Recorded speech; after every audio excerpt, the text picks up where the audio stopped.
ანუ როგორ ხედავდა ჩვენთან ხელისუფლებები, როგორ ხედავდნენ, ანუ ერთის მხრივ გველსაუბრებოდნენ ევროპისკენ სვლაზე, მაგრამ მეორეს მხრივ როგორ ეკონომიკურ პოლიტიკასაც ისინი ატარებდნენ, ხოლმე იქნებოდა ეს მაგალითად ლიბერტი აქტი თუ შემდეგ ქართული ოცნების პირობებში მიღებული ოფშორების კანონის შარშა, რომელიც ძალიან დაემთხვა გამძაფრებულ ანტიდასავლურ რიტორიკას, ამასთან ერთად მოხდა ამ ოფშორის კანონის შემოღება, ანუ რას გულისხმობს, ანუ მათი ეკონომიკური მოდელი რაში მდგომარეობს, რომ ესე იგი მდიდრები, ასე ვთქვათ, მსხვილი ბიზნესი, ოლიგარქიული კლასი თავისუფლდება გადასახადებისგან, მათთვის ეს საქართველოს იქცევა საგადასახადო 64-ად, აი ამ ოფშორების კანონით და სხვა მსგავსი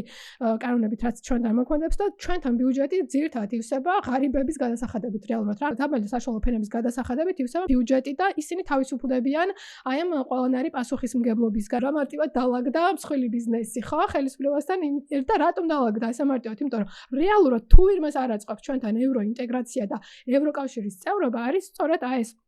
ოლიგარქიული და ბიზნეს კლასი, პოლიტიკური კლასი, ელიტა, რომლისთვისაც აი ეს წევრობა გარკვეულ რაღაცა ჩარჩოებში მოაქცევს, გარკვეულ რეგულაციებს დაუწესებს, რაღაც ანუ ისე თავისუფლად, ასე ვთქვათ, ვეღარ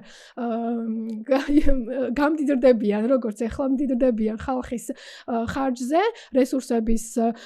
ხარჯზე, იაფი მუშახელის ხარჯზე და ამ შემდეგ და ხალხისთვის ამ დროს რატომ არის ეს ეგზისტენციალური, ხო? ჩვენთან არსებობს რაღაცა ღირსეული შრომა, არსებობს ხარისხიანი ჯანდაცვა, ხარისხიანი განათლება და ამ რესურსები, ამ ელემენტარული სერვისების მისაღებად, ამ ელემენტარული რაღაცეებისთვის უწევს ხალხს ქვედა ფენებს, ასე ვთქვათ, ევროპაში წასვლა.